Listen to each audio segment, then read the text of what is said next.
Ingon ana oh. Dako kay access kani akong manok gibutang is ready to lay na ni sila.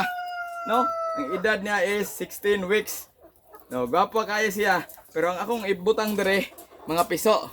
Patanawon punta mo, butangan ako sample mga piso. So, sa pagkuha sa manok dire, dako kay kag access dire. Oh, ana lang nimo dito. Open. Yan mandakop kas manok. Hindi ka Easy dakop nila. access na lang. Ang manok nanaga ng hadlock pod. Indo siya kay di mo lamba. Mulak siya ba ana? Oh.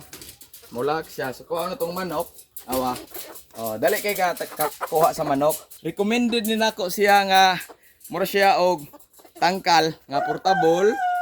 Pwede po ni mabuhat brother. Movable. Oh, movable siya. Pwede nimo maarsa. Ang gitas-on ani siguro, ako lang ibutang sa screen ang iyang specs, ang iyang gitas-on ug ang width, no? Paminaw na ko ani masud ni og 150 ka piso until 1 month, no? O 100 ay ka piso until 1 month. So iuli na ni nako. Kay dara to mga free-range chicken dere sa akong loyo, no? Oo. Dakop lang ko.